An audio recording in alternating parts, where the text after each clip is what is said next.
Hello everybody, welcome to Beyond the Silence. Hopefully we'll get a few people, as we just had a real crap thing happen. We had no internet. We'll get a few people joining. Did we find it, Joe? Ah, wicked. Yeah, it's a couple of people. Come on, let's share it. This, that, and the other. So let's get a few people in. Can we share the page to everybody? Get everybody in. This, that, and the other. Come on. Anyway, we're going to start off because I think this is going to be a long one. As you all know, this podcast is about helping people with mental health, this, that and the other. As you seen last week, I've done my first one with Finley. So, since I've started this podcast up 2 weeks ago, we've hit nearly 700 followers, which is absolutely amazing. Thank you for your support. So, since I've started this podcast, this young lady here, Carla, said she wouldn't mind coming on. I've got a few things wrote down in my little black book, a couple of questions. A mate from Sunderland's always said, write your thoughts in a black book, so that's what I've done. I think this is going to be a tearjerker. There is going to be a trigger warning on it, so if it affects anybody, jump off, watch it in your own time. You know, it's like I say, I just want to give everybody the trigger warning. And yeah, let's get going. Hello Carla, thank you for coming on Beyond the Silence. Thank you for having me. And Alfie the dog. And Alfie. So thank you for coming on. Right, first thing is I'd like to get them to know about you, about your school life, where you grew up, things like that. So, okay, would you like to tell them? I'm just an Atherstone girl, born and bred, always been here. School was pretty good, never got bullied or anything, so that was pretty good. You were lucky. I've been in Atherstone as well, eh? Yeah. I was always sort of kept myself to myself and just the friends I knew. I wasn't never in trouble. I never got myself in trouble. I was quite quiet and very shy, to be fair. Not like the person I am now. So, what did you do for work when you left school? When I first left school, I went to Burlington Shoe Factory. The old shoe factory, yeah. Yeah. It's now a housing estate. I was there for 4 years before it shut down. Then I became a carer at Bentley House. That was only as and when needed because I was on the dole, as they called it then. Then I got myself a job at M&R Tools. Oh, I remember it. Oh, Yeah. I think everybody loves to work Yeah. at M&R Tools. I was there for over 10 years. And then walked out of there. We could at the time. There's jobs one of the bosses available. said, you know where the door is if you're not happy. So I took myself out the door. Got a job down sandwich factory. That was the worst place ever. I got bullied. Grown up and I got bullied at work. Come out of there. I think everybody worked at the sandwich factory. Yeah. And went to BHS. I think everybody worked at BHS. Where I met my husband. Ed. Then that had finished, all shut down. And then 2002 was when I had my first mental breakdown. Yes. We'll jump onto that in a second, if you don't mind. Yeah. About your friends, what was your friend circle like? You know, did you have many friends? I had a selected few. Yeah. And we were very close. They didn't know anything. Yeah. They just thought it was happy old Carla. That's the problem with people with mental health. It shows that really, you know, we all pull a face on. We're all the clown. You know, like Smokey Robinson, Tears of the Clown. You know what I mean? Yeah, true. It's absolutely, you know. So yeah, your friends that you've got. Obviously, I know one of them was my mum. He was bestie friends when you moved into the flats, and she took me under her wing when I left home. I'm glad she took you under the wing. But yeah, you know, my mum was a good person. You know, she had a massive heart. She had a massive heart, and you know, she would help anybody and anyone. And look at you doing the same. Yes, well, she'd be so proud. Yeah, well, you know, I've had to do this because, like I say, I suffer with myself, but it's not about me. So yeah, back to your mental health. When did it start? This is going to be a real rough one. How did it start? How did it, you know, how did you get to the mental? Right, can I start? I'll start saying, as a kid. Carry on, it's your. Oh, bless you, thank you. It's your story. I was never a happy child at home. As young as 4, 5, 6, that's when it started. I could never wake up happy and think, brand new day. I was always very, oh God, I've got to go through it. I've always been like that. Okay.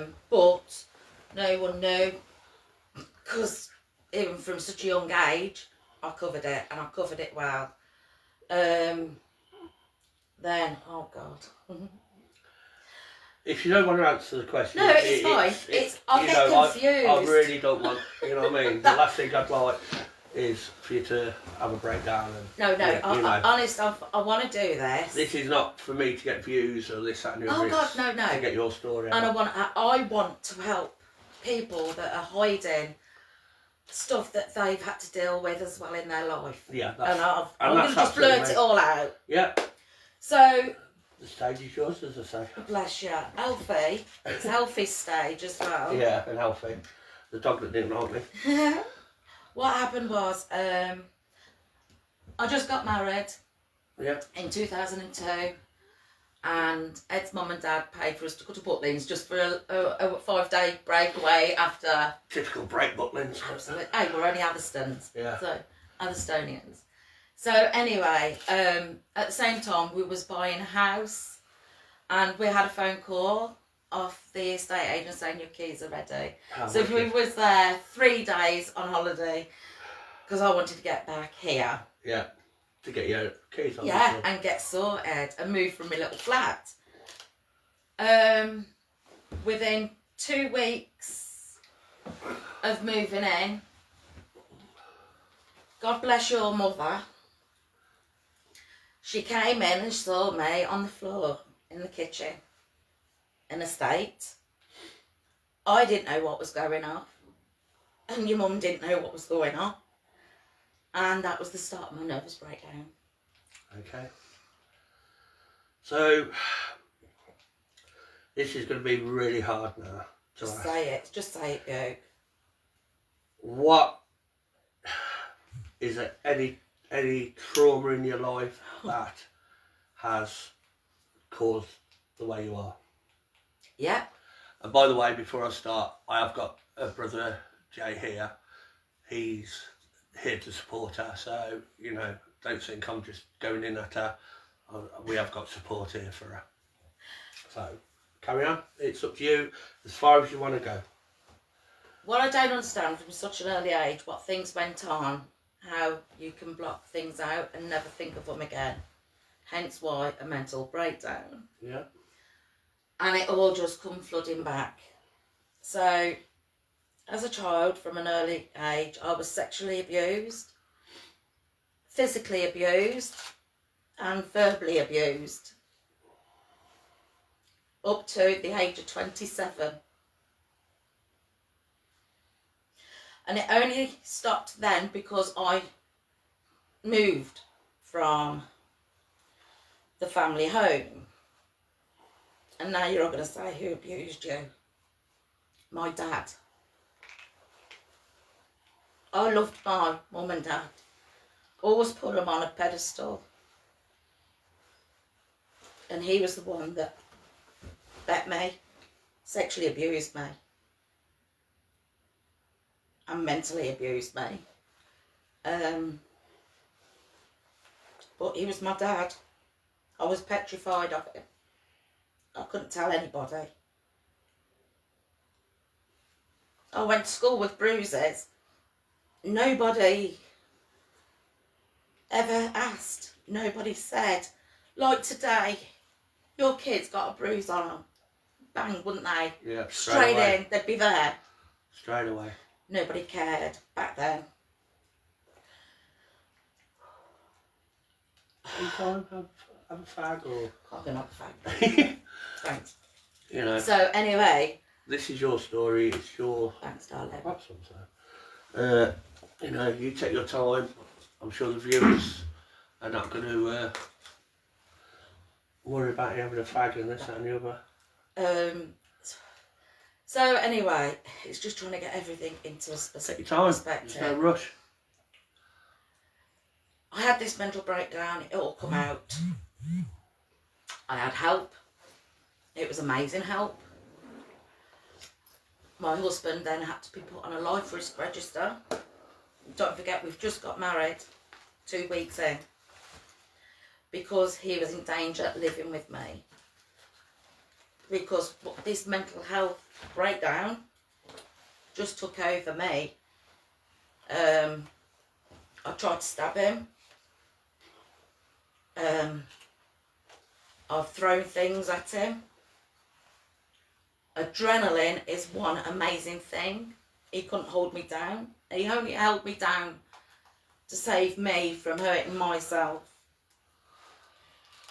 The therapists had to come and have a word with Ed and train him to not chase me when I ran out the house, to try and calm down once I've had a black curtain moment.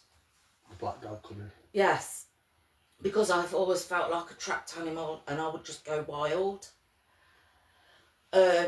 We used to have a big wooden coffee table in the middle of the room. That nearly went through the French doors to the room. I couldn't control it. I was so scared. And this is why it all came flooding back, what my dad did to me, all from such a young age. He was a sadistic bastard. He would... I've got a sister also, and we always, 9 times out of 10, when we were younger, we shared a bedroom in single beds.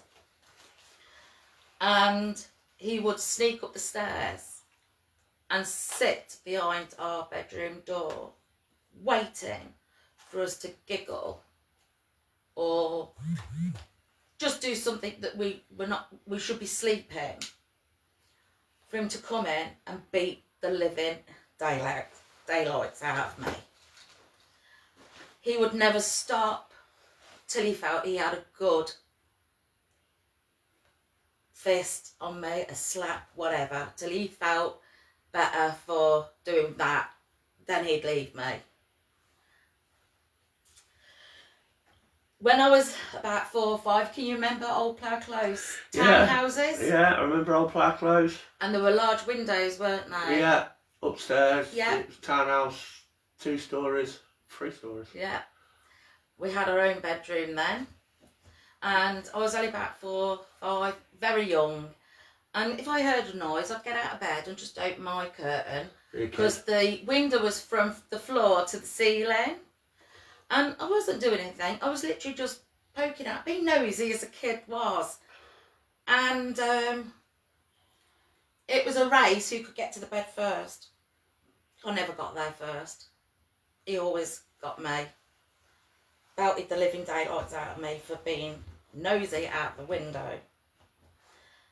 It weren't till then I started thinking, why is Mum just sitting back and letting this happen? She could hear me screaming. But you just go with it and crack on till next time. That was how it was.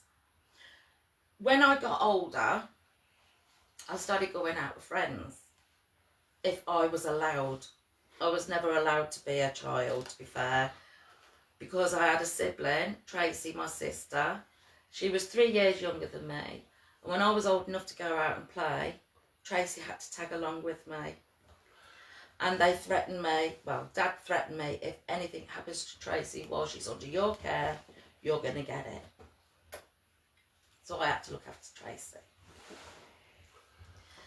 One day, Tracy wouldn't come in when I told her to.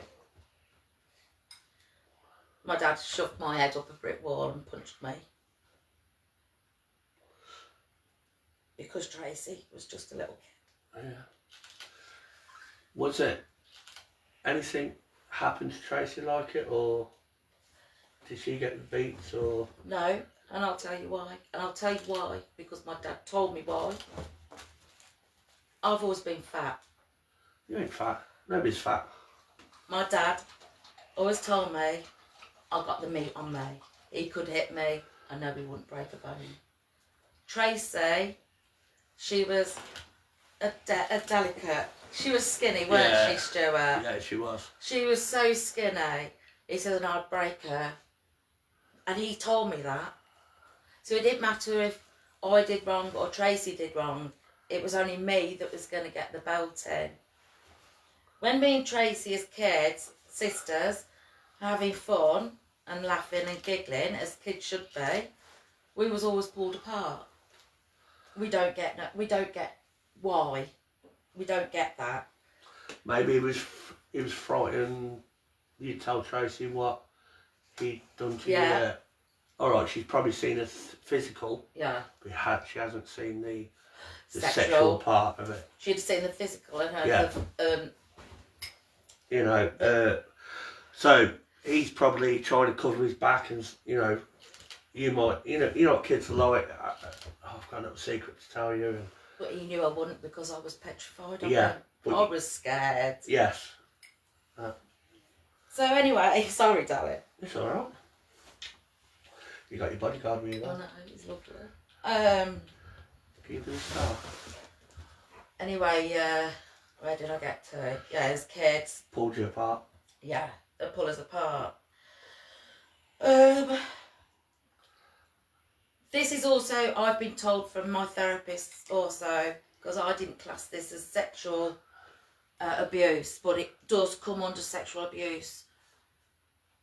If I was always a tea maker as a kid growing up, mum and dad, all the visitors, I'd be out there doing their cups of tea. Yeah. And I had to reach over to put my dad's cup on his unit as he was sitting there, and he'd come and grab my breasts. Well, that's classic sexual abuse. I didn't realise that. Yes. Now, I'm not going to go into detail with the other sexual abuse, what he did to me. Listen, that was what I thought and is sexual abuse. I haven't, you know what I mean? I don't want to push you into all that. That's one thing. That's you know what I mean? That's in your head, and I'd rather you keep it there. You know. I'd rather it fuck off. Yes. Because no help in the world. You can't escape it. You can't. Unless you chop my head off and stick somebody else's head on it. Yeah. Right? But it's something I've got to live with. And I do live with it. I'm a better person for it. But yes, anyway. So my biggest thing is, he was one of these, if they had visitors and you'd done something wrong, which, to be fair, I'm not being big-headed, I was that petrified I would never do anything wrong. But he would beat you in front of the visitors. Joking. Most parents wait, don't they? Wait, till the visitors are gone and then thrape you or have a go at you. He would beat me in front of the people. So what did the visitors say? fuck all. I see these people in the town to this day. And I bet they face you and speak to you. And this is my second mental breakdown I've had. Yeah, go on. And my biggest thing is now, 1, did Mum know? 2, how does she feel? Watching her husband grabbing me constantly. Did he ever beat your mum? Not that we know of. So we can't say it's, how can I put it? She wasn't scared of him. People think, when I've told the nearest and dearest, Yeah. she's got to have been frightened. Yes, she must have been frightened. You know, I mean, I know your mum. I've known your mum for years, and she was a strong person. She was very strong-willed. You know, very strong. But, you know, has the therapy helped you? Have you, you know? You think it does, and then something can trigger it all. My mental breakdown in 2002 lasted till 2007. I couldn't get out of the house. As soon as I opened the front door, I would pass out. I couldn't go outside. I was trapped in here. All my therapists came here, all the counselling, they came here. Then a very close friend of mine, I felt better after 5 years, and I thought I could face the world now. I was stronger. And I come out from this shy, quiet person as, I'm here now. Yeah. And you're all going to know about it, and I don't care. That's right. And that's the best way it is to talk about it. You know, this is why I've set this up, and, you know, I want to help people. I'll go through dark times. I've gone through some real bad times. You know, up to a few months ago, I tried to kill myself, blah, blah, blah. And and I sat there and I thought, I'm not the only one out there that's suffering. So. But you do feel that at the time. Oh yeah. You know, and I've got some good friends. I've got, you know, my wife and my kids and that. You know, even though they're a pain in the arses. You know, so how's life today? How are you getting up? How are you coping? How are you? Keep plodding on. Yeah. I've had another breakdown a few years back. Yeah. And don't ask what kicked it off. I was sitting here with my husband and my brother, and I just said, fuck the lot of this. Fuck the lot of ya. You're all going to fucking know how I really feel. I am taking this mask off, and you're going to have it, whether you like it or not. Because I was just so fed up of putting on this face, this cover.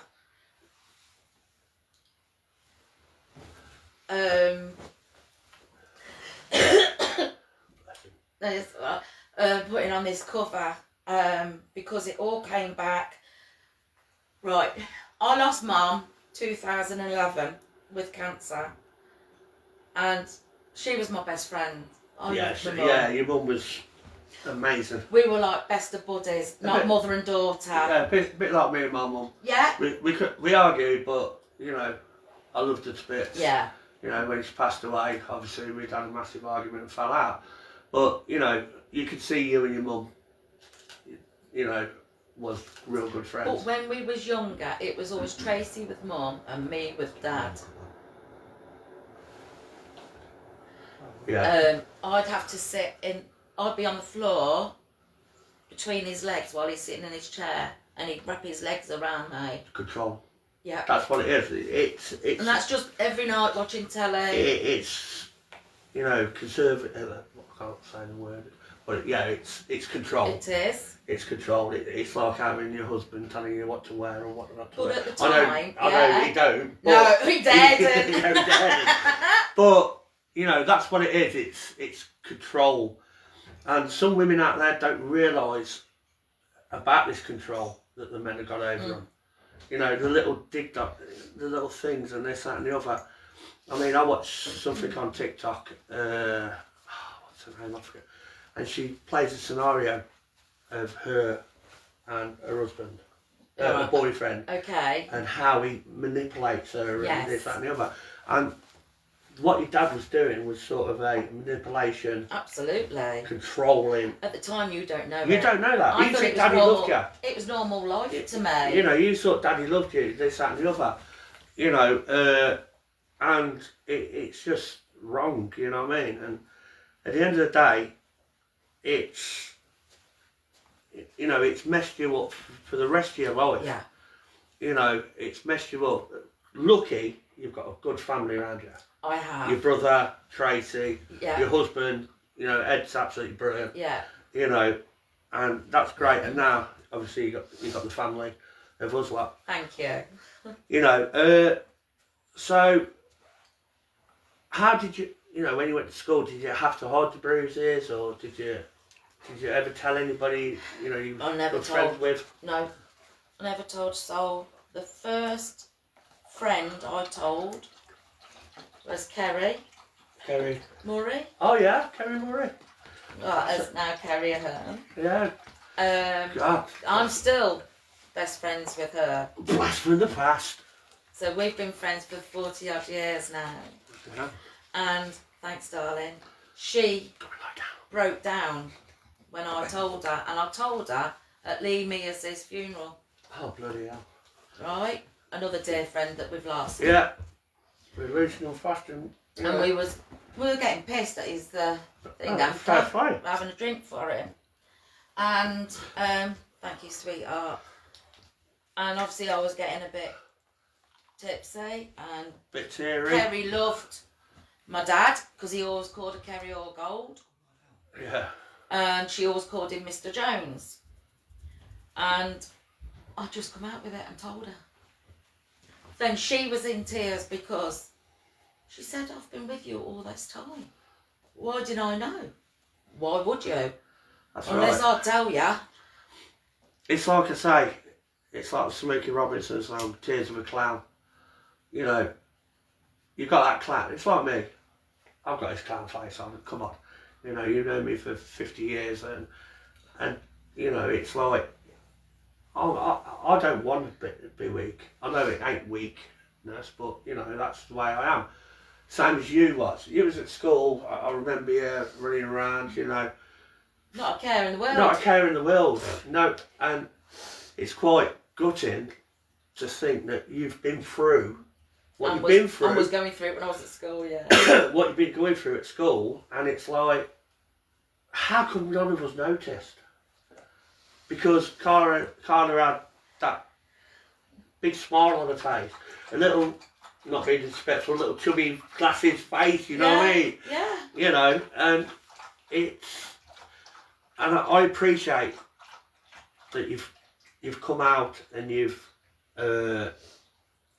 expressed how you feel, what's gone on. I did have a feeling that it was going to be a hard one. I even said to Emma, you know. But a good thing I see is your social media. Do you want to plug your social media? Come and join Toot and Scoot on Absolutely, TikTok. absolutely crazy. She's racing around on a bloody The mobility scooter. on a mobility scooter. Christmas she lit it up with all this, that and the other. So the social media part of it, does that relax you? Does it bring the funny side out of you, or? Yes, because I've always been bubbly and Yeah. I've always loved people. And what started my Toot and Scoot off journey was because I sat here for a whole 6 months, couldn't get out of the house because my health. This is not mental health, this is my physical health. Please, boys, go and lie down. Sorry, we've got dogs invading. Sorry. It's alright. Sat here for 6 months in the house because I couldn't go anywhere because I suffer with fibromyalgia, osteoarthritis. I can't stand up for long. I definitely can't get out of the house and go anywhere. And Kerry again, my faithful friend, her dad had a mobility scooter, and he kept going, please, have it, get out there. Yeah. I'm not going on a mobility scooter, I'm too young. Can I stop you there? Yeah. Emma, she's got a mobility scooter. I'm trying to tell Emma to get one and she's telling me no. Oh, do it, darling. If you need it, do it. Well, go on, sorry, carry on. So, yeah, I was embarrassed. Everybody knows me, and I've always been walking around. I've worked at 3M's for 17 years on my legs, in the kitchen, you know. Yeah. And then all of a sudden, bang, I've been hit with all this. So, I finally plucked up the courage. I had this mobility scooter, and it was the best fucking thing I ever did. I love it. And I did say, I don't know technical things and go on computers and that. And I said about doing TikTok and help them that are suffering the same as me, young, embarrassed, going out on a mobility scooter. Because you think of older people, Yeah. you know. And I've helped so many people already. Just on that, people have asked me, how did you get around it and that? Just put your face on. That's right. And I've knocked no end of shelves out of shops. I've took... Sounds like Emma's mum. Yeah, I've took sugar bags out and brought loads with me. And I've laughed at it. And I've not let it stop me. Because it is nerve-wracking when you've never done it before. But that's your escape. Yeah. That's your escape of your memories. Like you say, your memories are never going to, like you say, unless they chop your head off and take your brain out. Yeah, exactly. You know, that is never going to go out your head. No. You know, how did it impact?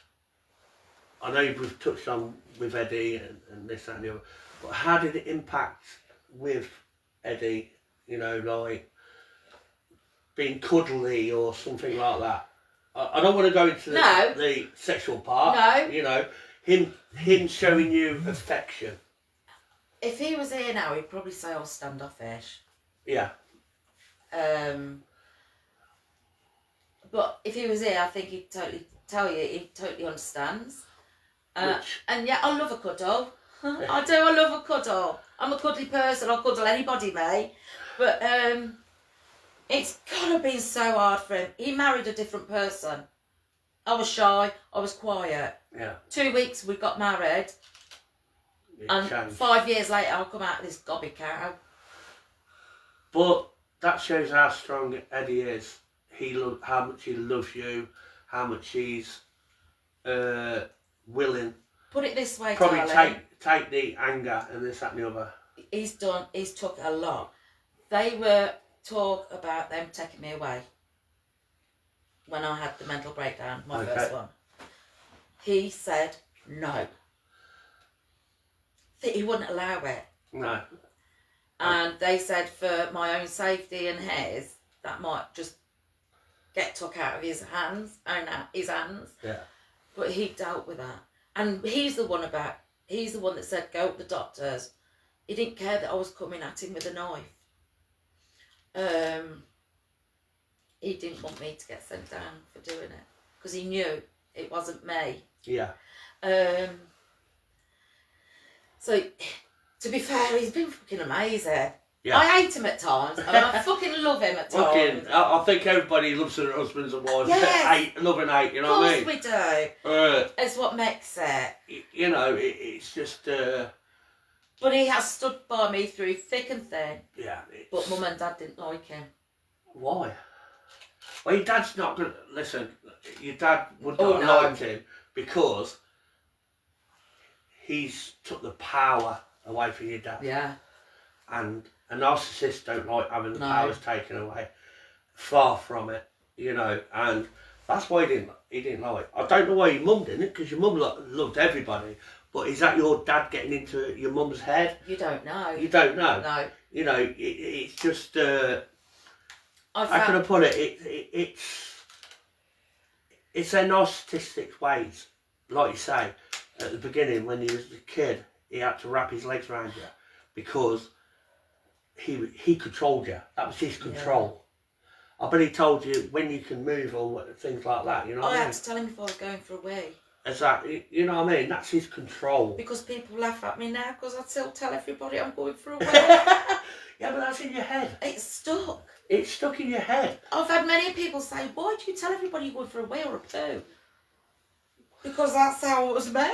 That's how it was brought. But like, you know, that's his control. That was his controlling ways of being a narcissist. Being, I've got control over you, Carla. You know, he wanted to be a bully. He was. And he was a big bully. To look, when I knew him, you know, butter wouldn't melt.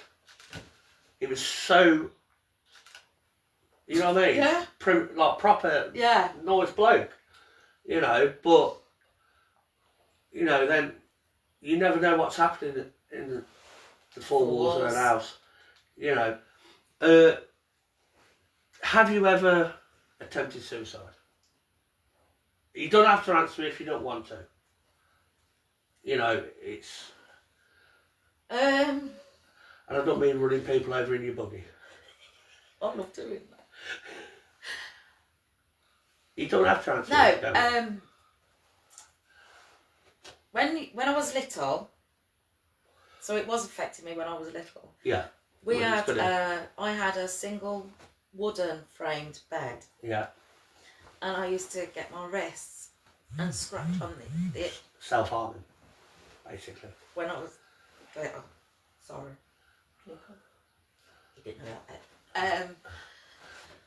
And then when I went through my second mental breakdown, I went over to spend a lot of time with Tracy to give these a break as well as me a break, just for a different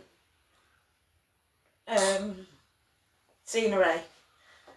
And Tracy and her husband had to lock the door of the cars when I was in there.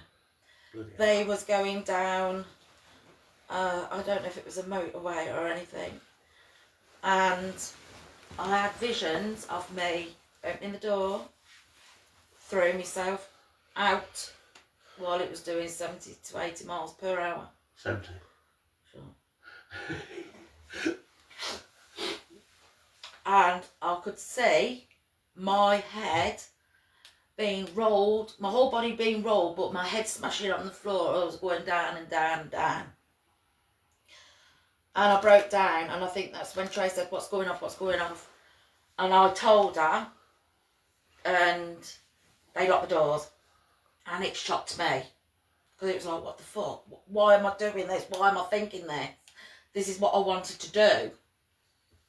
Just end it. Yeah. Because, cutting a long story short, how I look at my life from such a young fucking age till now, I've fucking suffered. Both of them are dead. Mum and Dad are dead, and they are still fucking affecting me.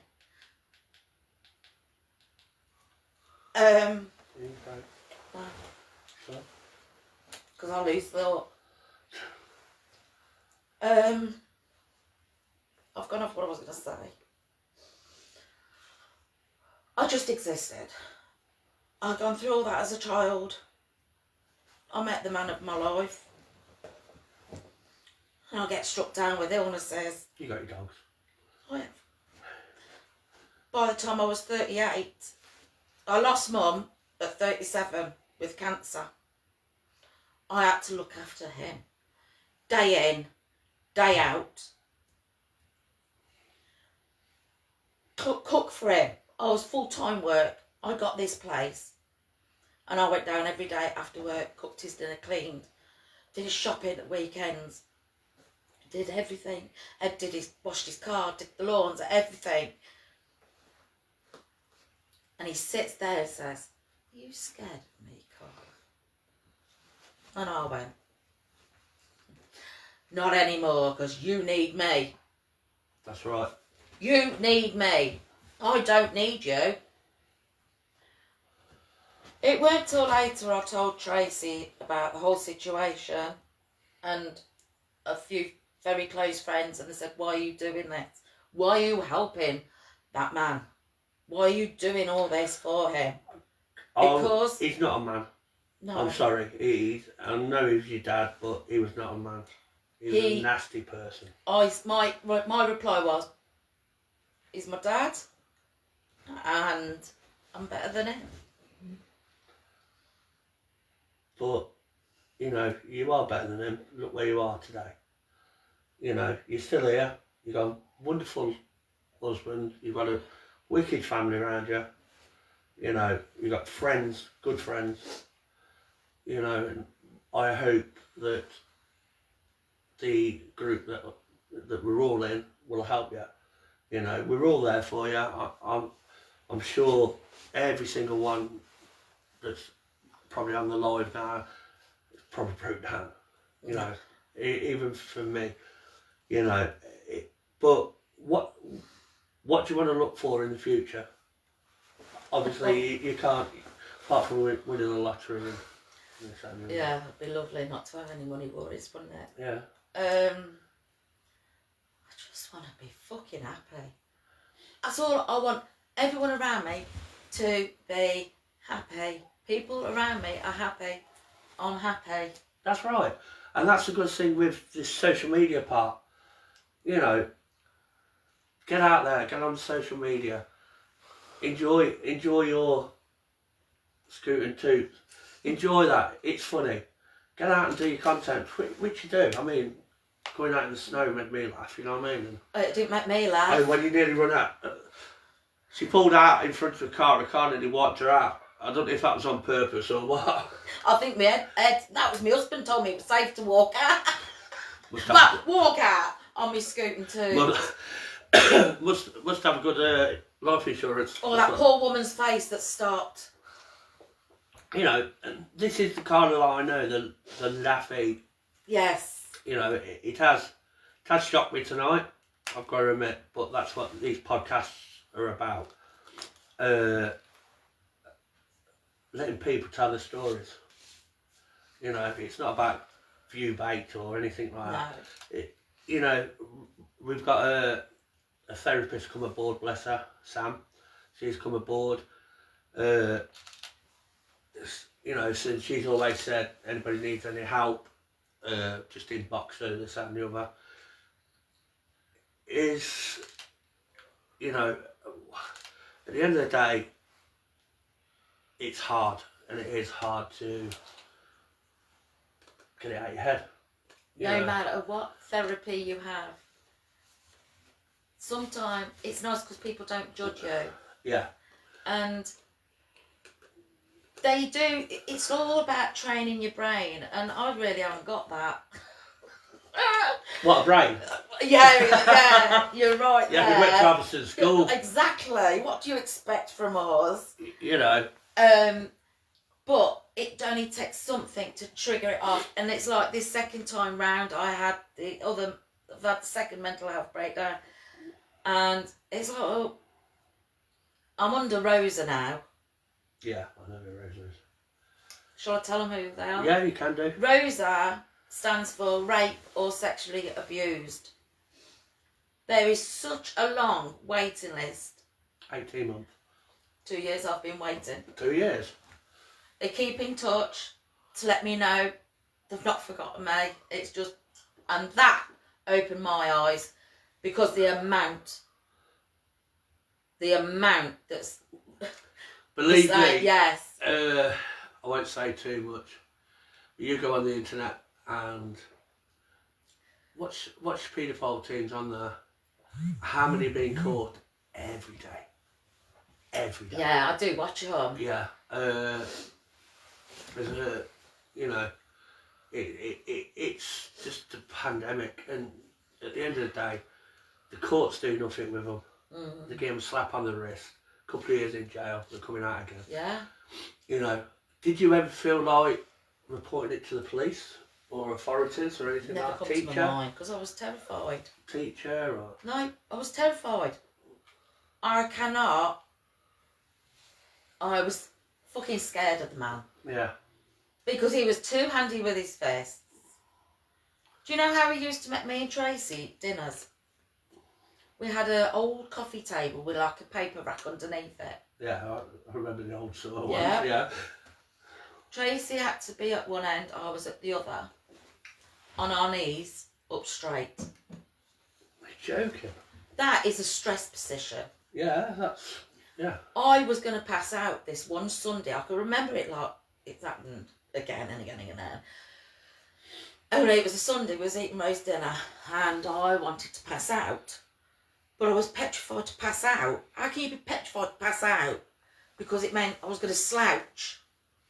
And I just said, can I go to the toilet, please? And he said, no, you eat your dinner first. Well, I ended up passing out then. I can't remember what happened then. Because no wonder my knees are fucked now. It was all that, kneeling down, eating. That's just not fucking... Yes, it was normal to me. You don't treat your kids like that. No. And nowadays, like you said earlier, if my kid went to school with a bruise on him, we'd have a social services and everything straight round. Back in them days, back in the 80s and that, it was like, you know, you got a bruise on, the school will the school will probably phone or send a letter out. Oh, so and so's got a bruise. Oh yeah, he fell over or she fell over, and they took it. Yeah. You know, it's just, like I say, this has been a hard one for me because obviously I've known you for 50 years. You know, and it has been a hard one. But have you got anything to say to anybody that's been through the same or going through the same with partners, husbands? If they feel they're in a safe position now to talk about it. Or no, scrap that. Don't do what I did. Yeah. Do something about it. And if you open up, people will support you, help, and be there for you. We're not piece of meat, we're all fucking human beings. And we all need to be treated with respect.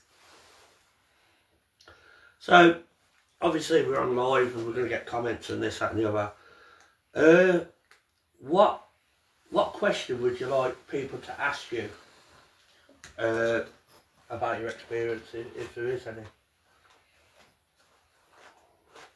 I really haven't got a clue. You ain't there? I haven't got a clue. That's fine. And if you could tell the world about mental health, what would you say? Beat the fucker. Yeah, you know. Beat the fucker. Talk about it. Open up. Honest, since I've spoke, I'm going to tell you something now. I feel relieved. I think I already told you this on a message. Knowing I was doing this because I've spilt it out. It's all come out. I feel relieved that it's all come out now. And I've not got to pretend anything. Yeah, you ain't. Listen, at the end of the day, people are small-minded. You know what I mean? At the end of the day, I'm gonna get hate for doing this and this, that and the other. I know I am. But at the end of the day, I'm doing it to help people mental health. I've got people on the group that are still grieving. Yeah? And that person, I ain't going to say who it is, they'll know who they are, everybody will know because I've seen it, but I'm not going to, saying, I'm going through grief, my mental health, blah, blah, blah, blah, blah, right? Next minute, bang, somebody's on there giving him advice. Do it like this, do it like, you know, this will help you, this will help you, this will help you. You know, talking therapy. One brilliant thing, I'm under talking therapy. They're absolutely brilliant. Shout out to them. You know, I've got a real good guy, Eugene, his name is. If you see, he'll put poems through about his brother got killed and he'd done a poem. Oh. Yeah, absolutely brilliant guy. Follow him on socials, absolutely brilliant. Oh. Lester's going to tap by the dog. You know, and I think it's brought everybody together with what we did. what we're doing. This is not just for me, it's for everybody. It's everybody's group. That's why I put you in as family. You're family. Slow connection. It's a bit like me, slow. But yeah, you know, at the end of the day, I'd like to thank Carla for being honest, being truthful. You know, I can guarantee there's some tears on the other side of the cameras. And that's it, really. Is there anything you'd like to say, Lloyd, to finish off? Just be brave. And Just talk about it. Please, I've put myself through this to help you guys. You can do it. If I could do it, I'm still here at 53. And I'm on tablets for the rest of my life for it. But I don't care. They help. And talk about it. you It's know, nothing to be ashamed of. We always think it's something to be ashamed of. It's dirty. No. It's out of our control. At the end of the day, it's, you know, mental health is a big thing. Men's mental health is a massive thing. Men don't talk about it. But this page, this group, this podcast is not about just men's mental health. It's about everybody's mental health. Women, men, you know, it's just, I just want to get the word out there. And the comments that I'm getting off people are saying, Stuart, you're absolutely you're smashing it. You are, Doc. You know, I just want to help people. You know, I've been there, and I've been close, you know, to stupid things. My story will come out. I will do my story, believe me, and it will be a shocker. You know, all I say is, let's keep this group going. Let's sort of get it up to as many people as we can. Because if I can help one person tonight, or Carla can help one person tonight, it is absolutely amazing. You know, we just need to get the word out to say, you know, it's okay not to be okay. So, are you finished? Anything else you'd like to say to your audience? Thank you for having me. No problem.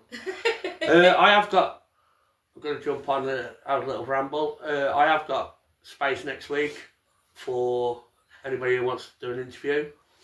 I'm willing to travel, so it doesn't matter where you are, I will come to you. Just like to say thanks to a couple of people, Carla, obviously, my admin team out there, absolutely brilliant. Two people I'd really like to thank who's helped me on my journey at the moment. Oh, sorry, and my boy Lester, he's here taking the photos and this, that and the other. But yeah, two people I'd really like to thank, and that's Finn from Ghetto Grub. That guy is absolutely amazing. He's really helped me, push me to do this. And another one is my mate, Jigsy. Jigsy's inflatable. Everything about the castle, there you go, mate. Get to them. They're not paid promotions. I've done them off my heart. So yeah. Anyway, hope you enjoyed the thing. Make sure you share it out. Get your friends to add the page. You know, we're all there to talk. So like I say, thank you for Carla for what she's done. And yeah, I'll see you on the next one. Bye. Come on, let's drag it. Sorry, I can't get off.